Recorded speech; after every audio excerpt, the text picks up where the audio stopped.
Hi, my name is Anahi, And I'm Olivia. and this is episode 2 of So You Grew Up in the Suburbs. This week's episode focuses on the climate crisis, and our special guest this week is Dawson. Hi, everyone. Thank you so much for being here, Dawson. I just wanted to let all of our listeners know how we know Dawson and why he's here and sort of a little bit about him. So Dawson grew up with us. We know him I met him in 7th grade. Ani, you met him. It's a high school. High school, yeah. We were all in choir together, and Dawson and I have actually been dating for 4.5 years, so he's kind of Humble brag. So we know him well. And Dawson he's always been good at a lot of things, had a lot of different talents and interests, and for him to settle on the environment and have this sort of as his specialty is kind of a big deal, because that shows how interested he really is in it. So so he's an environmental studies major, and he's about to graduate actually this fall, which is pretty crazy. So he's growing up on us. But yeah, do you want to say anything about yourself, Dawson? That's just such a nice introduction. I'm flattered. And I'm just happy to be here because the climate crisis is super important to talk about. And so. Yeah, for sure. Yeah. For sure. All right, so while we were brainstorming about this particular episode, we realized that stories are really important. I think one of the main factors into me wanting to learn about climate change was just because of a particular incident that happened in my life. And also, like we talked about, climate change is something that happens to people. It's not, as far away and as far out as it may seem. It happens to a lot of people every single day. So one of the things that we're going to talk about today is a personal experience that I had almost 2 years ago. It was the Woolsey fire. And just for some background, because I kind of blocked some of it out, but it was a fire in Los Angeles and Ventura County, and it ignited on November 8th of 2018 and burnt 96,949 acres and killed 3 people and evacuated nearly 295,000 people. This particular fire also happened at the same time as the Camp Fire in Northern California. So just to give some reference, this particular fire happened around the same time as the Borderline shooting, which was a shooting that I lost a classmate in. That shooting happened the night before, and then the next night on November 8th, while we were all mourning, there was an evacuation notice in Calabasas, which is the city right next to the city that I go to school in. And so that was kind of jarring. I've never really experienced anything like that. And then that morning, November 8th at like 6 a.m., we were evacuated into like the library and into the cafeteria, because those were supposed to be the safest places. And that whole day you could see like gray smoke over the mountains, and I was told that gray smoke was good. It means that it's just like brush burning, it's not like chemicals. I guess if it's black smoke, it's supposed to be like even more like harmful things in it. I don't really know. But so yeah, that was over the like area, like literally the whole day. You could see it. It smelled like you were at a bonfire, and then throughout the day, because we had the winds, the Santa Ana winds, which are, I don't even know, like a freak of nature. They're like winds that like are super, super high speed, like 70 miles per hour, sorry. And then they're hot. It's like literally being in a hair dryer. Like it's like dry and hot. Ooh. And yeah. Does that come only at like certain parts of the year? Yeah, or? Fire season. So that's a whole season in California. Right, is fire season, and they're caused by the Santa Anas because it's just dry, hot wind. And then the reason why the fires spread so fast is because those winds are like pushing the fire along. Yeah, so all throughout the day it was like that. And then I remember in the evening you could see the orange glow over the mountain, and I remember kind of being like, that's a little scary, it's like right there. And then that night, it was literally, you could like see the flames over the top of the mountain from like my library. And I just remember being like, and it was literally all around, like we were encircled by flames. Yeah. And I just remember thinking like, I don't know if I'm going to get out of here. You know, like it was just very suffocating. Yeah, Yeah. literally. Yeah. And it was scary. You know, I Midwesterners, like, we don't ever deal with anything like that. Like, that's Right. never, we have tornadoes, but, you know, like, I feel like we kind of just, in some ways, we kind of brush them off just because there's so many Right. warnings, you know, Right. and nothing ever really happens. But this was something that it was literally right in front of me. And so, but the scariest part was when all of the firefighters were out in the parking lot and you couldn't see the flames anymore because there was so much smoke. You could just see like a general like orange glow. I think that was probably the scariest because you couldn't see it anymore. You couldn't like watch where they were at, but you knew it was close. Wow. And then they informed us that they had it under control. And I don't even know how I went to sleep on the floor of my library in like a room. Mm-hmm. And then the next day, the sky looked apocalyptic. Like it was just like gray, and you couldn't even hardly see the sun. I mean, it was just very gray, and you couldn't hardly breathe. Like, people were walking out without a mask, and I literally don't know how I don't even know how that didn't bother them, because I got a headache.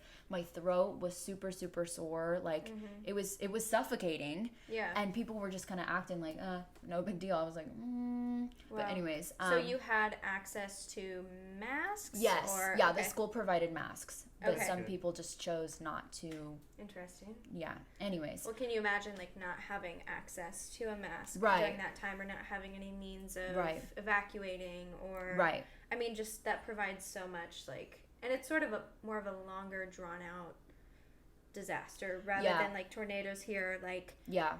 you hear the within- sirens yeah. and then like, 30 minutes later you're going back to bed or whatever. Right. It's like not as, I guess, detrimental in that way. But Yeah. sorry, continue. No, yeah. I was just going to say, the other thing that I remember was there was ash falling from the sky and it looked like snow, Wow. but it wasn't. And I remember just thinking like, oh, what a weird, turn of events in my life. Like, Yeah. And then I remember specifically when we went to the parking lot, there was one car in that whole parking lot that was completely burned up. And I felt so bad, I was like, oh no, not the one car. But I think it really kind of brought to light that this affects people's personal belongings. It's not just a mountain. Mm-hmm. It's not just the side of the mountain, because the whole sides of the mountains were all like black. All of the trees, all of the light posts on the edge of the campus were just like burnt to a crisp. Wow. But I think seeing that car kind of made people realize like this just totally impacted thousands of people and their homes and like where they live and what they drive in and things that they need. It's not just the side of a mountain. It's not just a bunch of weeds, Yeah. And then after that, we were evacuated. Or not evacuated, but basically it was just like, you need to leave because there's nothing really here For the you rest to of the stay. semester? No, that was what was kind of odd about it was just for 2 weeks. Okay. And I was with a bunch of other people from Kansas City, and we were all kind of like, what do we do for the next 2 weeks? Like, where do we go? Because we don't live there. We're not from around there. And I remember you could only go southbound because northbound was the campfire, and then also all of the stuff that had just happened. And then they called school off for 2 weeks that Sunday, and we flew home, and I came to Kansas City with shorts and flip-flops, 5 days worth of clothes, and it was actually snowing here. Yeah. And again, that was such a weird, like, I was like, oh my gosh, wow. But I had never been more happy to see snow than when I came back. Yeah. And I also just want to make a quick little side note. For anyone that does experience some type of natural disaster like that, I think it's really important to go and talk to somebody about the things that you witnessed, because I didn't, and I still have some emotional connection to that, because it's very traumatizing.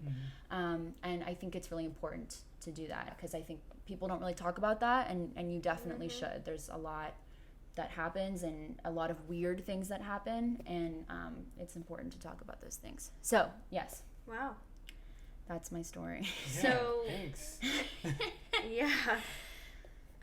How does that sort of tie into the climate crisis then? And like, then, what does this mean? What does this entail? Dawson, do you want to tell us about that?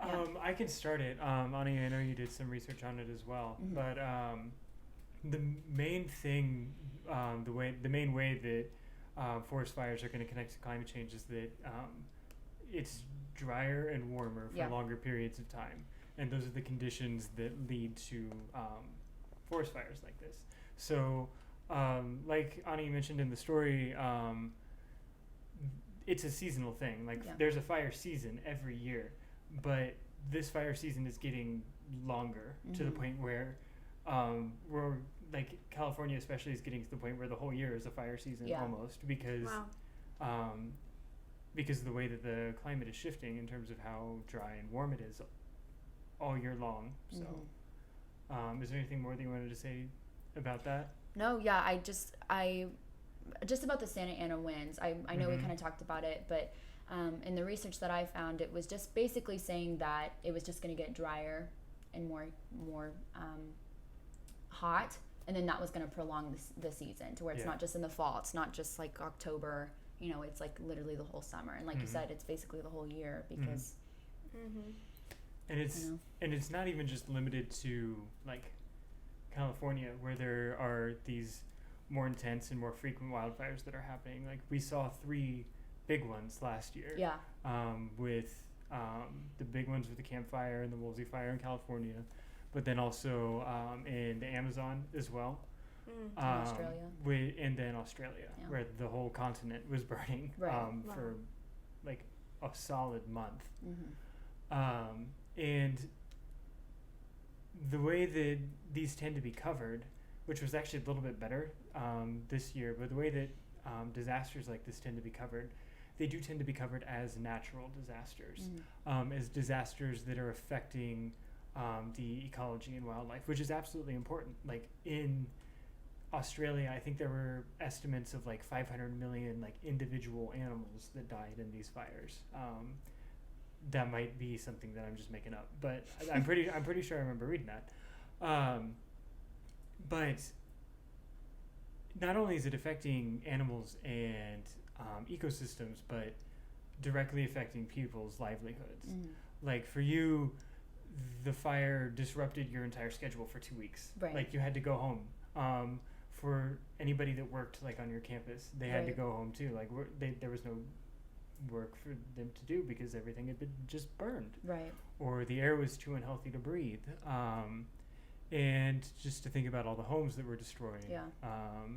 Or people that may have like made a livelihood out of the forest. Like for indigenous tribes in the Amazon, for example. Sorry, jumping to a different example there. But yeah, it's not something that is only affecting nature. It's affecting and disrupting human systems pretty dramatically as well. So what is climate change? We're going to kind of break it down a little bit and talk about sort of just the basics if anyone was curious. So climate change, and I found this on I want to mention the NASA Climate Kids website, which I loved because it's so cute and I feel like it's so accessible to kids. And it's just a pretty general, basic definition, so I wanted to give that. But climate change describes a change in the average conditions, such as temperature and rainfall, in a region over a long period of time. Scientists have observed Earth's surface is warming, and most of the warmest years on record have happened in the past 20 years. So kind of what we just talked about, how, sure, these, we can have a fire season and we can have sort of natural disasters kind of be a part of our life, or, something that we accept to be, but this is kind of making these things worse, and it's, in specific regions and areas, and it's going to affect a lot of different things, and it's just a general change of what was normal before, sort of just like a shift, I guess. Dawson, do you want to add anything on that? Yeah, the only thing that I would add to it is that the word that it uses in that definition, long period of time, that tends to be something that people get hung up on, especially climate denialists. They're like, well, what do you mean by long period of time? Well, but when you say long period of time, it's I guess relative to our lifespans, if that makes sense. Like it's a long period of time in a human scale, but if you look at the geologic scale, like the scale of how long the Earth has been around and how long like climactic cycles take, that like natural climate change takes, because climate changes all the time Right. throughout the Earth's history. Like the climate when the dinosaurs were alive was dramatically different. For just an example, like we all know that there was an ice age. Like you've seen the Ice Age movies. Of course. Like you've seen them. They're great. Yeah. The Earth was in an ice age. Yeah. But the changes in the Earth's climate that are natural tend to happen over many tens of thousands, millions of years. That is how long natural climactic cycles take. The climate change that we are experiencing right now is incredibly rapid on a geologic time scale, within 150, 200 years. And so that is why it is so alarming, because it's pretty much completely unprecedented in the Earth's history. And another aspect when Dawson and I were talking about like what we wanted to make sure to include in this episode is the first thing he said. He was like, we need to talk about what is greenhouse gas, because we talk about that. Yeah. We hear that word kind of thrown around, and then it's like, do we really know what it means? Do we really know how to talk about it, how it affects us, that kind of thing? So Right. again, the NASA Climate Kids website came through. So it first described the greenhouse effect, which is a process that occurs when gases in the Earth's atmosphere trap the sun's heat. This process makes Earth much warmer than it would be without an atmosphere. The greenhouse effect is one of the things that makes Earth a comfortable place to live, similar to how glass in a greenhouse keeps plants warm. However, human activities such as burning fuel to power factories, cars and buses are changing the natural greenhouse. So these changes cause the atmosphere to trap in more heat than it used to, leading to a warmer Earth. Yeah, that's pretty much what I found. Yeah. And I think that's probably the most important for understanding, what even is a greenhouse gas. But also, what I found was the different types of greenhouse gases, which CO2 or carbon dioxide, which is what you breathe out. That's definitely number one, but also methane and nitrogen. And I was doing a little bit of research about, which one is worse, because I know from, what people say, methane is like 4 times as much as CO2. Is that right? Closer to 20 times. Okay. So methane is CO2, is like the evil villain, right, of all of them. I mean, they're all bad. There are some that are even more potent in terms of their heat trapping abilities, but the two biggest in terms of like how much humans are putting out into the atmosphere are going to be CO2 and methane. Right. And this article that I looked up called Climate Change, Atmospheric Carbon Dioxide by Rebecca Lindsay, she says that carbon dioxide absorbs less heat than methane or nitrogen, but it stays in the atmosphere much longer, which is a problem because we're not really reducing our CO2 emissions hardly at all.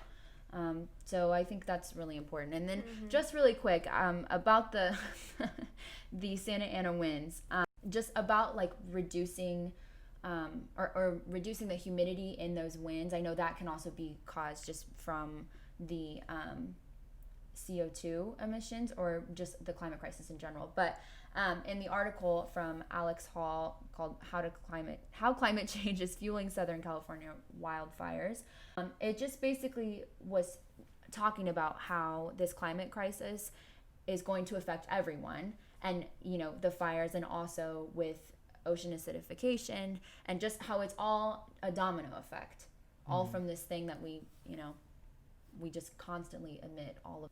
So Dawson, would you like to tell us a little bit about your personal experience with environmentalism and sort of how you got into activism and decided to major in this and all that? Yeah, well, one of the first memories that I have related to environmental things is probably Hurricane Katrina. So we were in first, second grade or whatever. And I remember being in class, and we were reading these very like those little glossy Scholastic for Kids magazines. Yes. You guys remember those? Yeah. And course. then I remember the smell. yeah, the remember, smell. Yeah. Yeah. That I'm weird. The pages underneath Uh-huh. my Yeah, fingers. yeah. Yeah. So just very like visual. Yes. Yeah, detail. for Yeah, sure. whatever. We talked about that for way too long. Sorry. That was We're like. good. But anyway, in these magazines, they were talking about like Hurricane Katrina, and they were covering it because it was news, right? Mm-hmm. We would be watching footage from New Orleans in class all the time, and you would see these families up on the roofs of their homes, and you would see these motorboats that were just going through the streets. Yeah. They were picking people up. They were picking people up off of their roofs on helicopters and whatever. But the way that it was covered was always as this natural disaster, this thing that felt like it was bigger than anything that could have been prepared for. And later, I guess I would kind of find out that wasn't, entirely true. It wasn't entirely truthful the way that was covered, at least to us when we were kids, which is probably had to do with us being young or whatever. But for people that were adults at the time, they would know that there was a lot of controversy around the disaster response related to Hurricane Katrina, that it was one of President Bush's like biggest scandals of his of his presidency, because the disaster response was very slow, first of all, in New Orleans, which has a very large black population in New Orleans, and there was just very evident systemic racism in the way that the federal government handled the response to that. When federal relief aids from FEMA were coming out, they were not equally dispersed between richer white areas of New Orleans and then poorer black areas. And then the poorer black areas of New Orleans ended up being hit harder than the richer white areas, because they had been built in lower lying parts of the city that were more prone to flooding. And so, first of all, you see that there was unequal treatment in the disaster response, and then in the very fabric, the design of the city. But then you also realize that it wasn't really a natural disaster. It wasn't something that was just beyond our control. In many ways, well, it is beyond our control. You can't stop a hurricane, right? But our actions in burning greenhouse gases and making the atmosphere warmer likely contributed to Hurricane Katrina being as severe as it was. Climate change, that is one of the hallmarks of climate change, and something that we've especially come to understand. It was fairly well understood at that point among climate scientists, but it has become even more clear since, with major hurricanes like Harvey and Maria and Hurricane Irma, which have been major disasters since Katrina. But climate change really does make these storms stronger because there's more energy in the system. It's warmer, and that's how hurricanes get formed. There's just more heat energy available, and so that just causes faster winds and for more rain to fall, and so it's really not entirely accurate to call it purely a natural disaster. You can't attribute you can't say that climate change caused any single weather event like one hurricane, but you can say that it is making hurricanes more frequent and more dangerous, and the research bears that out. And so, which also kind of goes in line with what we talked about with the fires and sort of just with these natural disasters, is that they are going to happen, but we're making them worse. So they are man-made disasters as much as they are natural disasters. We are making these problems that we'd have to deal with anyway worse on ourselves. By the way that we are choosing to produce energy, or manage our food systems, or make stuff to buy and sell and all that. And so something that I kind of remember, I guess, in tandem to that is also in elementary school for us. I was in 5th grade with the BP oil spill. Yeah. I remember sort of learning, I guess, a different side of this, and maybe it was because we were younger, or maybe it was because of the knowledge that was being put out by the media, but basically, I just, to break that down, I guess, the BP is British Petroleum, and this happened in the Gulf of Mexico, April 20th, 2010. One of their oil rigs exploded, and Boom. yes, thank you for that. Yeah. That's what it sounded like. Yeah, I'm sure. And I remember learning about it in class because my 5th grade writing teacher, she was very obsessed with like Bing.com was like her home screen, and she loved to which is interesting. What a woman. Yeah, she's different. She's not like other girls, but yeah, she liked Bing.com, and she liked looking at like the Daily Image and all of that. We always talked about that. And when the BP oil spill was going on, she was just she's very fascinated with it, and she took that opportunity to talk to us about it. I don't know how I would have learned about it otherwise. Yeah. But I think the sort of the narrative that we all got out of it was, oh no, the poor animals, and there were so many animals affected in the ocean, and that's 100% true. And like we kind of get this idea of like the Dawn dish soap commercials where they're cleaning up the animals with Dawn dish soap and all their little babies, and which it's awful the way that a corporation turned that into an ad for themselves. True. Yeah. Like this horrible tragedy, but True. That's an entirely different conversation. Yeah. True. And it was so bad that professionals will say that, for any living animal in the Gulf of Mexico at that point, it was just tragic for them. They have been, either they survived, but they are still, to this day, we are still seeing repercussions from this event. Yeah. But, however, what we don't really talk about is what about the people that cleaned it up, There's a study out there that says that they have impaired lung and heart function. Wow. They have poor breathing, and anyone that was in contact with the oil and had to clean it up is now suffering to this day. This study was from 2018, so still, again, we're still seeing the repercussions of this, and sort of this idea of animals and how they are most vulnerable and all of that, I think is also kind of true to how we were all in elementary school taught about the environment. Yeah. It's like, yes, there is something going on.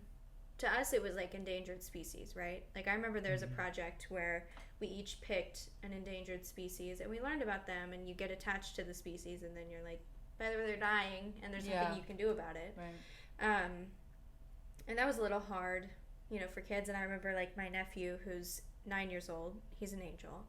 He came home one day, and he was like, I think this was 3 years ago or 2 years ago, and he was like crying, and he was so upset because he found out about endangered species that day. He loves animals, he loves science, and he realized all of his favorite species are dying, and there might be a day where they don't exist.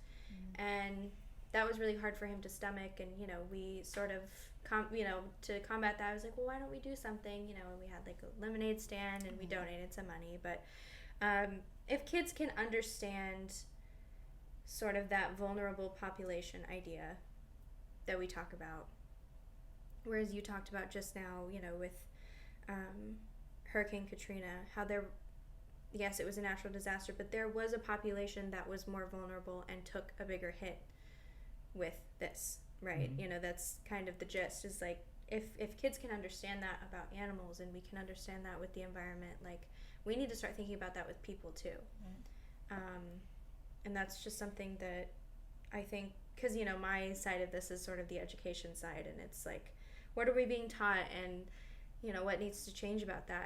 I'm fascinated by that. And for me, and what I think is, I think you can talk to kids about that. I know that kids feel really helpless, but we can't ignore it. We can't just not talk about the fact that people are hurting and dying, and things that you do have an impact, and they do mean something. So sorry to interrupt your narrative, Dawson, but keep going with your story. Another thing that I want to bring up with BP is that it's another thing where if you pull back layers on the onion, you look deeper into it, you start to ask, well, why was there an oil rig in the middle of the Gulf of Mexico? Right. And what was it doing? Why is it there? Why was it in a place where it would have such a devastating impact on the surrounding ecosystem if it were to burst? Like, what was the oil needed for? When you're like, oh, oil, that's what we use to like power our lives, right? Yeah, it's makes a the fuel. world go round.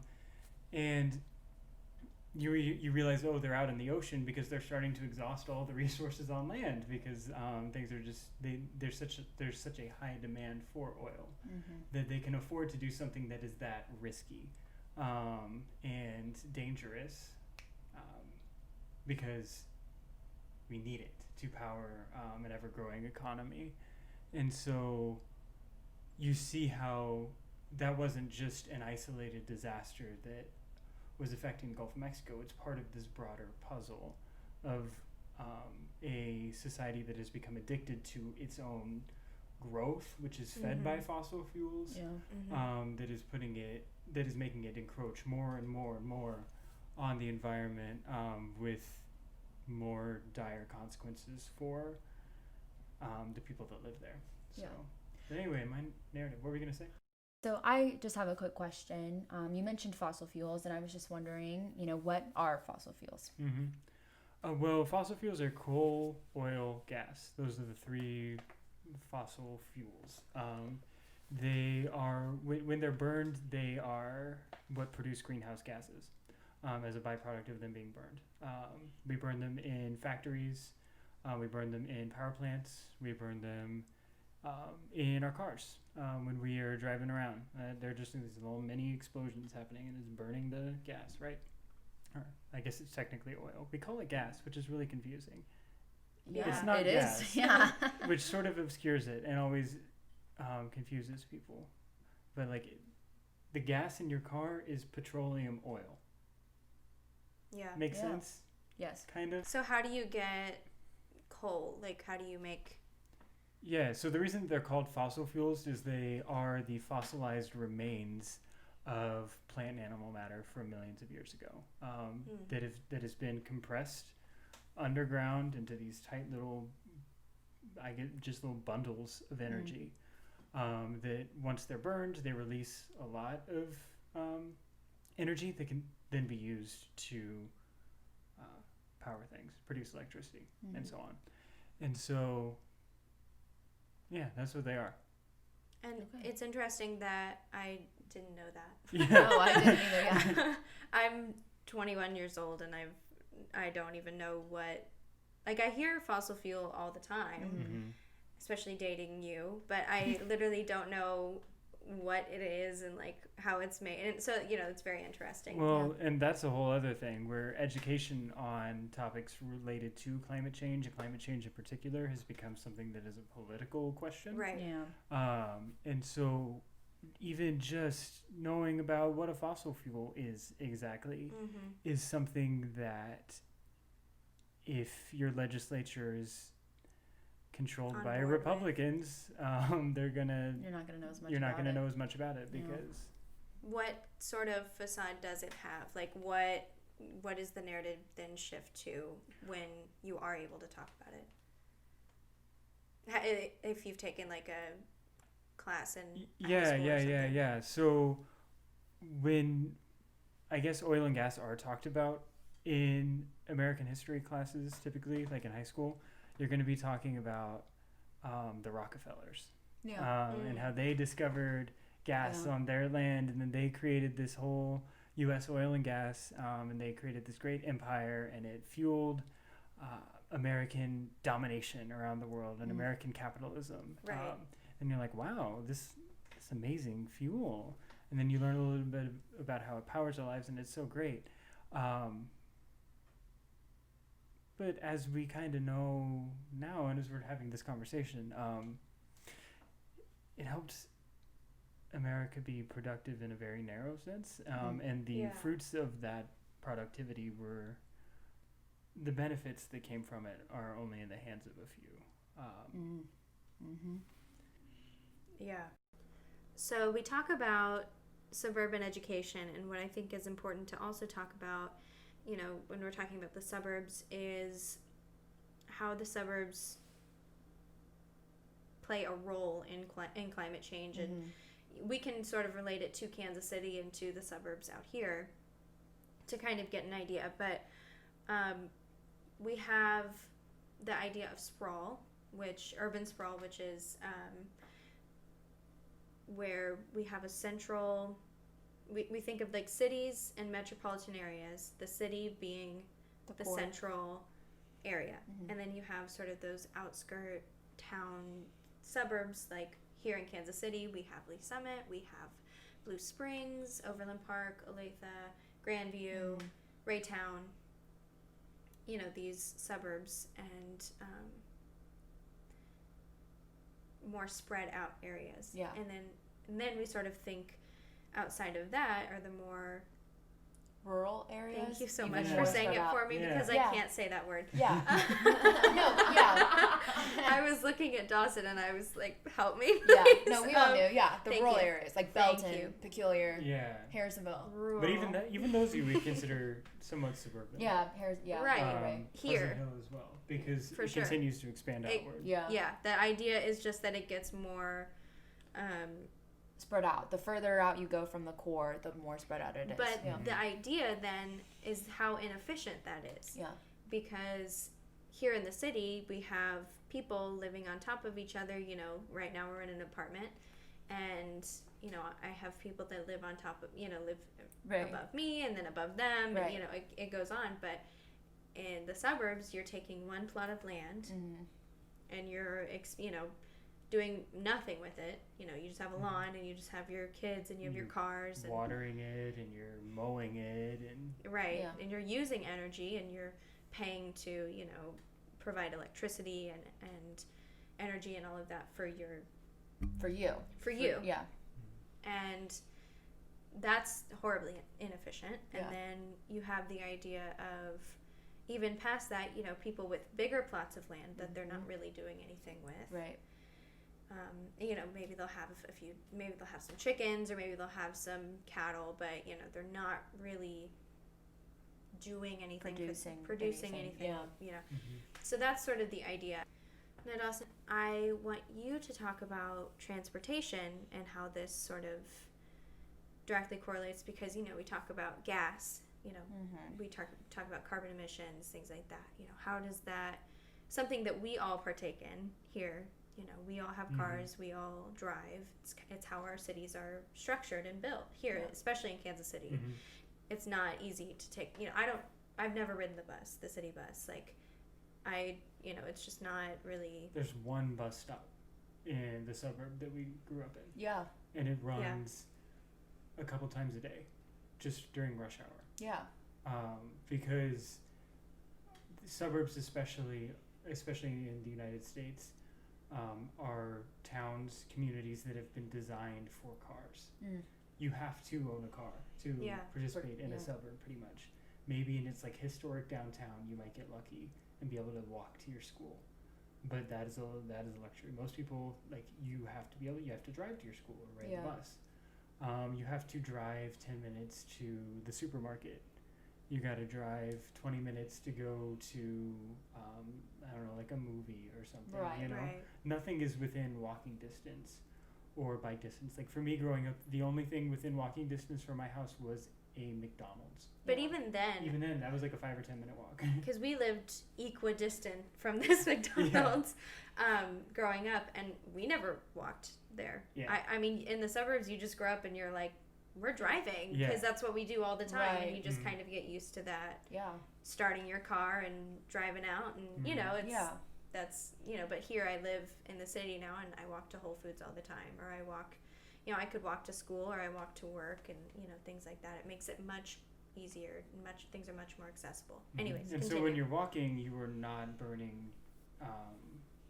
the gas in your car that is producing greenhouse gas emissions. that is contributing to climate change. Right. And so that's the fundamental issue with the design of the suburbs, is that they require the use of a car. And that is the biggest contribution that Kansas City has to climate change. Like whenever we're looking at how a particular community is contributing to climate change, what their emissions are, we're going to break them down by like, are they electricity emissions? Are they from industry? Mm-hmm. Are they from agriculture? Are they from transportation? Those are like the main 4 areas. And the biggest area for Kansas City is transportation. Like 29% of emissions from the area come from just transportation. Wow. Because it's so spread out. Yeah. And if we are going to get to a place where we are like at a zero emission society, which is the necessary thing in order to stop climate change, then you have to either make all of those cars electric cars. We all have to drive Teslas, which that's definitely I'm not not an sure that's option. in the budget, yeah. That's not in the budget right now. Those are $60,000 cars. Even the cheaper ones are like around $40K. Yeah. You know, that's not in anyone's budget. My No. car was $1,500. Yeah. And so it's either that or you have to live more densely. You have to commit to higher density development and make that be a goal. Because for decades, the goal of American like urban development has been lower density, to get as many people into their own homes as possible. But now we see that that is harmful, that is incredibly harmful to the environment, and incredibly harmful to like a sense of community as well. As a side note, you just go in, like your only relationship to your community, you don't really walk around anymore. You just go to your car and you go to work, and then you put your car in, like literally into your garage. Right. You never have to like go anywhere else. So. Right. Yeah. Well, so then my question is, what is the most efficient sort of, I guess, plan? Is like, obviously, suburbs not efficient. You know, is it going to be like, okay, we all live in the city and then we have some farmers out and, you know, out there, or like what is the idea? Like, what is the goal, I guess? I mean, the easy thing to say would be like abolish suburbs, which maybe. Maybe. I mean, suburbs have been an ecological disaster. Yeah. But you can't. It's not necessarily that simple, because it can be a mix of those two things in terms of making sure that suburban communities are as efficient as they can possibly be.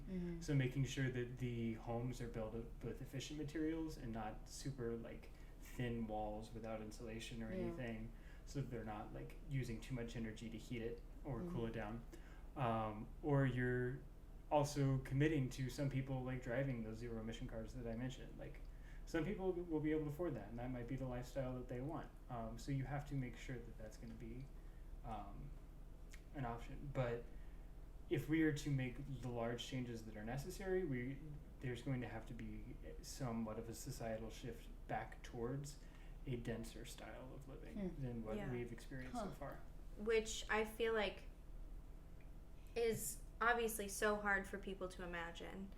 And I think the problem comes in to how schools in the suburbs are seen as so much better than the public schools in the city. Yeah. And we can again take Kansas City for an example. Here, the public schools, the Kansas City Public School District, is viewed as underfunded. It is viewed as underfunded, unsafe, and not an on par level of education. And that's because of property taxes. Right. Because schools are funded by property taxes. Right. And they're not going to end up being funded equitably because of that. Right. But as a parent, like Dawson and I have had this conversation multiple times. Yes. Because as we talk about our future and we talk about, you know, both of us definitely share that value of wanting to, you know, be in the city and be the most energy efficient and, you know, live close to like all these great things. Like live Right. close to a grocery store, Right. live close to like restaurants and options for Yeah. entertainment and that kind of thing. Right. To like get to know our neighbors and that kind of thing. Right. Sorry, continue. But it's hard to think about because then you think about, well, when we have kids, you know, well, you want them to have the best education, simply Yeah. put. And that was the situation that all of our parents were in. Yeah. And the reason why we Yeah. all grew up in the suburbs. You Mhm. will literally anyone you ask, besides, you know, obviously, like my mom's a teacher in the school district that I grew up in, so, you know, we Right. had that proximity thing. But, you know, parents do want the best for their kids, Right. and the best is unfortunately the least efficient, and you know, and it sucks, and it's hard. I guess it's a hard place to put people in, is all that I'm acknowledging, is that I understand why people, you know, have made the decision to move to the suburbs, and you know, the situation that they're put in. However, you know, if more people keep doing that, the image and the view of Kansas City public schools is going to stay the same. Yeah. And there will be, you know, still, again, less people coming into these schools to then be more underfunded. And then, you know, for, again, these issues to disproportionately affect the same, you know, kids that can't change. Yeah.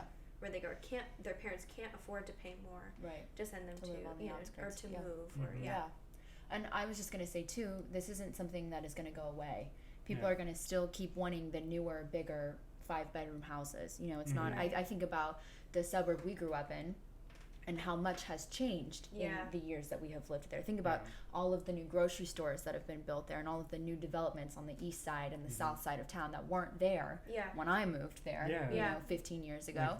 And it's just going to keep growing. You look at areas even further out, like at Harrisonville, Or Pleasant and Hill, or Pleasant, yeah. and it's growing because that Yeah. desire is still there. So it's not going to stop unless we change that view of Right. the suburb, of the American dream. Yeah, and luckily, you It know, is. our generation is Looking to change that. pretty good about being Yeah. like, we don't need anything. Yeah.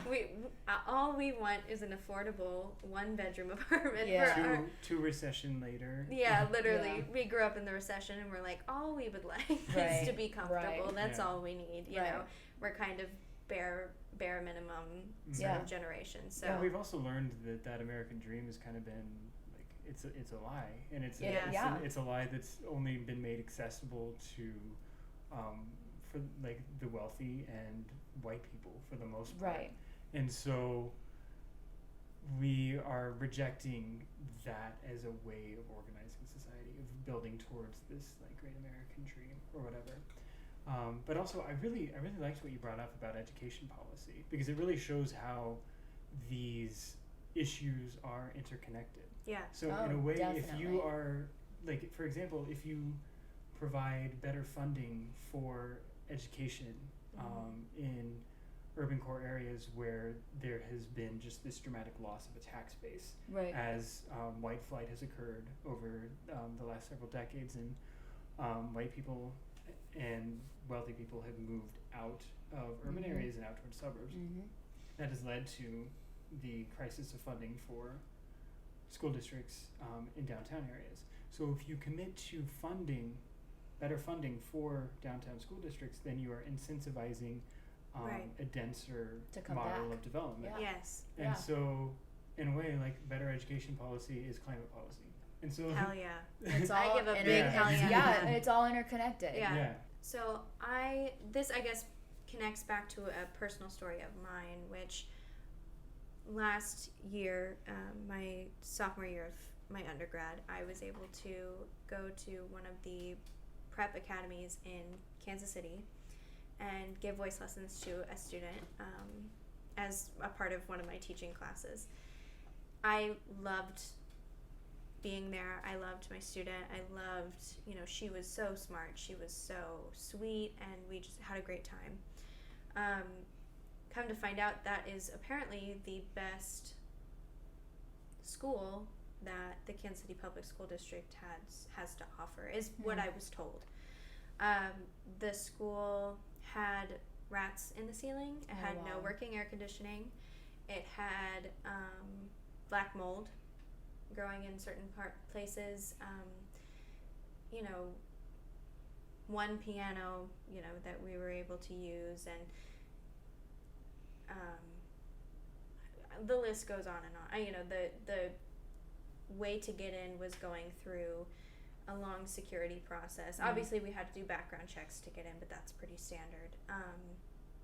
You know, checking in and going through metal detectors every single time you go in. Having to be buzzed in, having to walk through 3 different doors to get in. You know, just the process was huge, and it was so worth it. And I loved being there, and I loved the students, and they were just wonderful. However, they deserve better than that. Yeah. I would love to say, I will say they deserve so much better than that. And yeah, like you said, if we funded education, that would incentivize people to not sprawl, you know, not go to the suburbs and rush to these, you know, places where they can have bigger, better things. And when it really does come down to, as we acknowledged, for our parents, better education. Yeah. For us, you know, that's what it came down to. Our parents, sure, they got the house that they wanted, and they got the cars, and they got this, but what they really wanted for us was a better education. Right. And I know that that's why, you know, we grew up where we did, and I know we're all very grateful for that. Right. But that's sort of my take, I guess, on. Yeah. So just real quick, talking about ways that suburban kids can make some sort of difference. You know, we've obviously talked about, you know, being vegetarian or being vegan and, you know, individual actions. But can you talk maybe a little bit about some individual actions and also some other actions that people can take as far as policy and systemic change to help the climate crisis? Yeah. And so what I think the most important thing to keep in mind is there's only so much you can do as an individual within the current system. Yeah. There's only so much difference that you can make. You're never going to be able to change everyone's mind to take the same actions that you're doing. Which is an important thing to like recognize and acknowledge, because it can be super frustrating Yeah. when you're first starting out. So when I first started getting into environmental stuff, it was like a senior year class that I took in high school, and then some more freshman classes. And I learned from all this that, the way that we do animal agriculture in the world is very, very harmful to the environment, and it contributes about 15% of global emissions. I'm like, wow, 15%. Yeah. I can cut 15% of my like individual carbon footprint out by not eating meat. I'm like, okay, that felt like a very simple decision to me. And so I was like, okay, I'm not going to do that. And that's what I did. And I tried to get as many other people to do it as I could. You probably know someone like this, where there's somebody that is that talks about the environmental benefits of not eating meat to you all the time. Yeah. Which we both went vegetarian 3 years ago. And when you're in that state, you're like, oh, this is so easy. Why isn't everyone else doing it? Yeah. That's sort of where the annoying, like, vegetarian thing comes in. It's like, because you sort of feel like in that situation, you're like, well, I'm doing it. Why isn't everyone else? Yeah. You know, that's where the kind of chip on your shoulder comes in. Sorry. Yeah. I was just going to say also to your health. It's very beneficial to your health. Sure. There's plenty of reasons. You know? Yeah. There are plenty of reasons to advocate for it. So anyways, keep going. But eventually you'll hit a wall where there will be there's a limit to how many people you can convince, because meat is just part of an American identity, especially Midwestern. And then there's also the fact that meat can be extremely important culturally. Where you are required by your religion, for example, to eat a certain amount of meat. And there's also the idea that I think there was a time where everyone was like, yeah, everyone in the world should be vegan. That is not true. Especially because not everyone has resources and access to be vegan. The nutrition. And that's the most important part. Like, it's expensive. It gets very expensive. Yes, and you need to be careful, and you need to make sure you're eating the right things. And we can't have a vulnerable population of people, you know, putting themselves more at risk for things. And, you know, it's just, it's not, once you get into it a little bit, you're like, it's not really as reasonable for everyone to do this. I can do this as an individual. I can make this choice. But should I expect everyone else to? No, you can't. You at the end of the day, you just can't. So, and even if you were magically somehow able to get all 7 billion people in the world to stop eating meat, you're 15% of the way there. Right. You got 85% to go. Right. And so where do you go from there? And so it's really important to continue to do that. Like whenever you can, like if you can choose to walk or ride a bike somewhere instead of driving. That's a great thing. Okay. Also, sorry, one of my cats are playing. If you can hear that, there's a bell in the background. A loud and they're thud. playing with boxes and all sorts of things. So this is organic. Please enjoy Please. that beautiful sound. Yeah, Continue, background Dawson. music. Sorry. And so these individual actions are very important to take. But because they can work pretty slowly, and because there's so much that's just embedded in the way that we live our lives, like let's say you're like, oh, I don't want to go out to the store, I'm just going to order it or something. And so, well, I'm not personally contributing to it, but in order for that to get to you, then that came from a delivery truck, then it come from overseas. Like, there's only so much that you can cut out, you know, unless you're going completely off the grid, which that's not everyone can do. That's not a decision that you'd really want to ask anyone or to make. Die. But we'd rather everyone not die. That's true. That's true. Okay, yeah, I agree. And then there's also this barrier that all of these individual actions can take to like other sorts of actions, which I'm going to talk about in a minute. Like you might think that you have to be this perfect environmentalist in order to even engage with these issues, to even talk about them with a friend or whatever. You're like, how can I like talk about climate change if I'm not limiting my carbon footprint as much as possible? Yeah. Right. And that just stops the conversation and distracts right there, and you don't get anywhere. And I think something that people are often surprised when they come over to my apartment that I don't recycle. Because they don't do recycling in this building. Yes, because my building doesn't do recycling, but also that people are shocked. Oh, you know, I would assume that she would do everything that she could to recycle, and sort of this idea of, you know, you have to be perfect in order to have a valid argument or have like be able to have the even conversation. talk about it. Yeah. Makes it an exclusive group of people that can only talk about it. And if not, you're a hypocrite. Well, everyone's a hypocrite, I think is what you're getting at, is everyone is a hypocrite and everyone can mess up. Nobody's mess up perfect. and do things, but you know, obviously it's important to be conscious of and to try. and to try. Yeah. And to do what you can. But if you can't do everything, that's okay. And it's important to remember, like, this is a crisis, and so we have to move really quickly. And so that's where we get into, like, understanding what does it mean to, like, take collective action on this issue. We have to change the system in which we're operating if we are going to stop climate change. Because it is the very way that we, like, go about living that causes this thing. The way that we get around, the way that we, like, heat our homes, the way that we turn on the lights, whatever. That is what is causing climate change, right? And we can't just stop doing that altogether like that. And so we have to transform the system. And the only like tools that we have at our disposal as a society to transform the system are our governments. And so we have to be compelling our governments to take big, bold, transformative action that will rapidly address this crisis on the scale that it needs to be addressed on.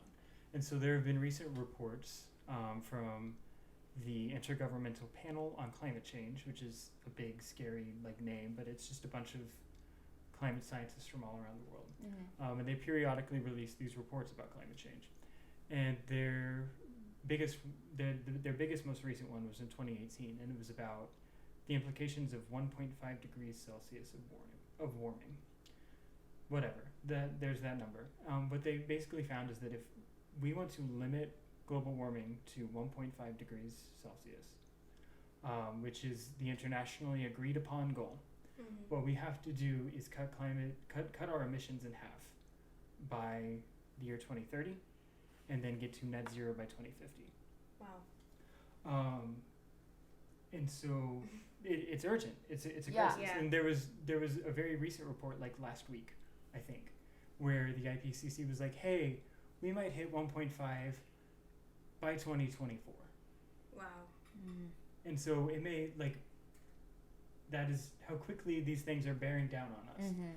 And so it's not necessarily within your individual power by reducing your carbon footprint to fix that problem. Right. It's extremely valuable if you, like, if that's it's important for you to do that if you feel like it's helping you, but you don't have to do that to engage in the work of taking collective action. So Right. attending a protest, petitioning your representatives in terms of like sending them emails, making calls,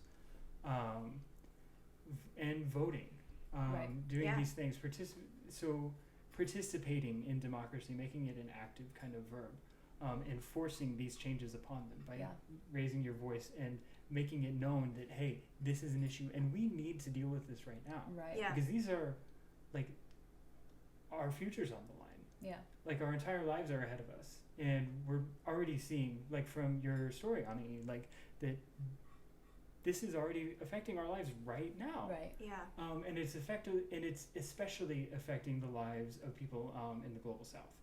When we talk about the global south, global north, it's what we traditionally call developed and developing countries. And so the developed Western countries are the ones that have caused this crisis. They've done most of the emissions. The United States, if you total up all the emissions ever, which is how it works, I mean, CO2 just accumulates in the atmosphere, right? The United States has contributed far more than anyone.